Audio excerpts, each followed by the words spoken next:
Welcome to my Lifestyle Chat channel.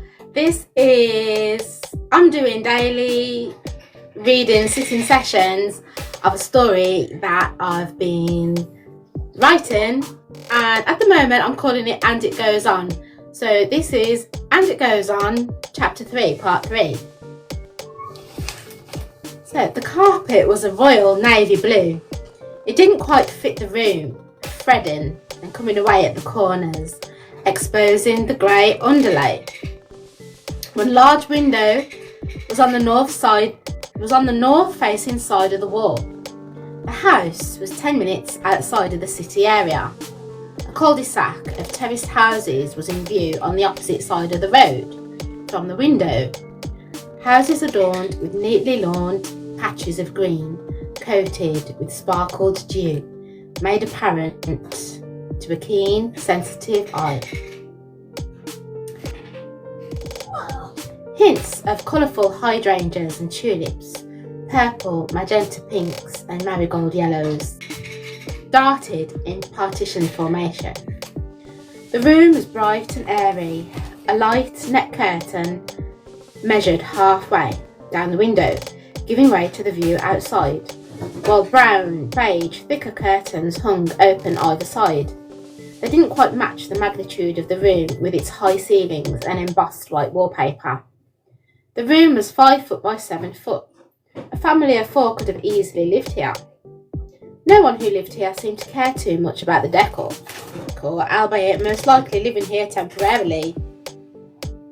Bed-sitting, not minding to share or flat share while working to pass the time away, or studying, before they moved on to other ventures. It was very studenty. A large cloth was pinned to the left opposing wall, black, orange and purple, with an Om symbol and Krishna Raja emblem imposed on an image of Arjuna on the battlefield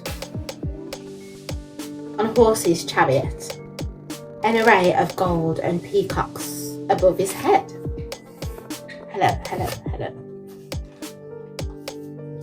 Ilyas sat perched against the opposite side of the wall, near the chestnut-coloured dining table. An artsy logo hung above his head. It read in bold purple and yellow lettering, "Oh Tangatan." It had a 70s retro feel about it, Sunita thought. A ring of coffee stains marked the coffee table. It made her feel cold, as well as the fact that she noted it, but she ignored the feeling. He strummed a few playful, careless chords on his bass. He acknowledged Sunita on arrival. She sat opposite him. They said little, but some beknown, unknown communication went between them. He's very Greek, she thought. She could tell by his complexion, olive, and curly locks that straddled along his well-proportioned jawline. She studied the outline of his face.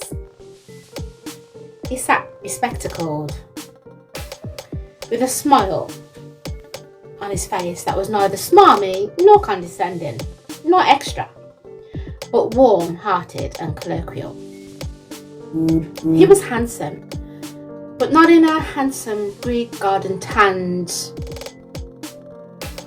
arch Herculean type of way, but in a more robust, ruggish, outdoorsy and stocky type of way. Nonchalant, brutish but sensitive. His face changed as he rang each chord, almost playing gesturally the melody with his expression, the expression of which produced dimples either side of his cheek. He has the same dimples as me whenever he smiles, Sunita thought. They must share a similar type of sense of humour. Laughing idyllically at the idiosyncrasies of the world and people, not doggedly, but with sympathy, understanding their own awkwardness, their own non-important sense of place in an increasingly aggressive, competitive and mad world. She was always reading something or other. 77 Ways to Market Your Business was the last encounter. Krishna, 10 Ways to Expand Your Consciousness and Travel to Other Planets. Yeah. Had been her regular companion the last 3 weeks. She held it in her hand. Ilyas noted it. He too had spent some time chilling out with the Krishna ISKCON family during his time spent in Sofia, Bulgaria. They went out into the garden. Did you find the place okay? Oh yeah, I have a map here, yeah, the numbers, yeah, the name of the road, yeah, thanks. Carlos, who she already met previously, was in the garden when she arrived, playing with red, blue, yellow circus juggling balls. He had wide green, big eyes and bushy brown hair, but an even body build. He could be the Joker. He was always in the moment, happy,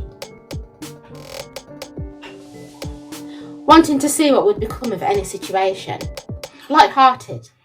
He had a Scottish accent. He took life in his stride, was cool, but subtly ambitious. Not a cold or callous type, but more like a comrade, as though he was always on your side. He had a slight swarthy complexion. Sunita couldn't remember, but she recalled that he'd said he was some sort of Colombian, Puerto Rican or Argentinian type.